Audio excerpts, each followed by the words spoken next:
आज दीदी का जन्मदिन है। देखिए भाई बहन, जिसके पास साधुता रहेगी वही ना आपको साधु देगा। मतलब साधुवाद मतलब आपको साधु दिया जा रहा है, धन्यवाद मतलब आपको धन्यवाद किया जा रहा है। तो जो शिव का शिष्य होगा, जिसमें साधुता होगा, आपको आशीर्वाद स्वरूप में दे रहे हैं साधुवाद। यह एक प्रकार की दीदी का आशीर्वाद है भाई बहन। तो हम लोग को उस दीदी का सम्मान करना चाहिए कि अगर आज जन्मदिन है और दीदी साधुवाद हमेशा कहती थी सभी गुरु भाई गुरु बहन को, तो हम लोग को भी उस साधुता का परिचय देना चाहिए। और आज के दिन में दीदी को अगर सच्चा उपहार देना चाहते हैं तो अभी समय है, 24 घंटा बीता नहीं है।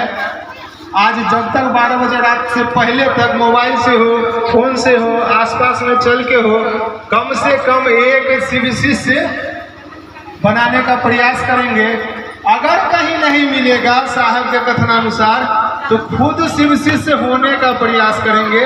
शिव शिष्य बनना, बनाना और अपने आप को शिव शिष्य होना, यह दो स्थिति है। नाम की घोषणा कराते ही अभी पीछे में एक गुरु भाई थे, वह कह रहे थे हम कंगन नहीं पहनेंगे, लेकिन हम शिव के शिष्य के रूप में नाम का घोषणा कराए हैं। 3 बार चर्चा किए हुए, चर्चा कर लिए, आप शिव के शिष्य बन गए, नाम का घोषणा हुआ है, आप शिव शिष्य हुए नहीं हैं। शिव शिष्य होने के लिए आपको 3 काम करना ही पड़ेगा। साहब बोले जो साइकिल चलाने का नियम होता है वही शुरुआती दौर में, वही आजीवन साइकिल जब आपको पकड़िएगा ना, सीखने के बाद भी वही तरीका से चलाइएगा।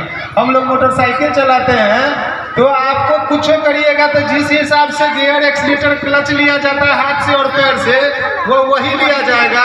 किसी भी तरह से सर से क्लच और एक्सीलेटर नहीं लिया जाएगा। मतलब जिस हिसाब से सिखाया गया उसी हिसाब से सीखा गया, उसी हिसाब से चलाना होगा। तो शिव शिष्यता में हम लोग को 3 सूत्र मिला है, 3 काम मिला है, बहुत ही आसान है। उसको लेके चलिए, हम लोग साधु बनने के ओर अग्रसर होंगे। यानी कि नहीं कुछ दे सकते हैं दीदी को, तो कम से कम अपना शिष्य भाव दीजिए। जब तक बैठे हैं तब तक दीजिए। मन तो माया में, चंचलता में फंसा हुआ है। फिर यहाँ से जाएंगे, महादेव भूल जाएंगे, दीदी भूल जाएंगे, भैया भूल जाएंगे।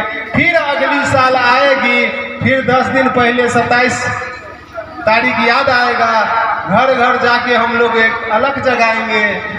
इतना स्थिति हो जाएगा कि हमको आयोजन करना पड़ेगा फिर जगाने के लिए। तो हम लोग को ऐसी मिसाल लिखिए दीदी का, साधुवाद में आशीर्वाद को ग्रहण किए अगर हैं थोड़ा भी, तो अपने में साधुता लाइए, 3 काम करिए। क्योंकि शुरुआती दौर में जो 3 काम था, पुराने गुरु भाई गुरु बहन के लिए भी वही 3 काम है। शिव शिष्य करेगा क्या? अपने गुरु से दया की याचना करेगा। क्यों करेगा? क्योंकि शिष्य के जीवन का आधार ही है गुरु की दया। गुरु की दया न हो तो शिष्य एक कदम भी आगे नहीं चल सकता शिव शिष्यता में। दूसरी है अपने गुरु की बात करना। आपको जगत गुरु शिव की शिष्यता ग्रहण किए हैं, उन्होंने कहा तुम जो करते हो वो दूसरे को बताओ। अगर आपको अनुभव हो रहा है महादेव गुरु का काम करते हैं, आपने गुरु से दया मांगा और आपको शिव के सत्ता की गुरु स्वरूप की अनुभूति हुई, तो इसको दूसरे को बताना होगा। जब कैंसर का दवाई किसी को मिल जाता है तो बांटना चाहिए। ठीक उसी तरह से अगर हमको शिव के गुरु स्वरूप से, गुरु के दया से अगर गुरु का अनुभव हो रहा है शिव के सत्ता का, तो उसको दूसरे को बताना चाहिए। रूढ़िवादियों से, अंधविश्वास में जो जकड़ा हुआ है लोग शिव की ओर, उसको हटाना चाहिए और अपने आप को शिव के गुरु की ओर लोगों को प्रेरित करना चाहिए। जब हम 2 काम करेंगे, खुद दया की याचना मांगेंगे, शिव शिष्यता की अनुभव होगा, शिव गुरु हैं वह अनुभव होगा, मतलब हम शिव शिष्य बन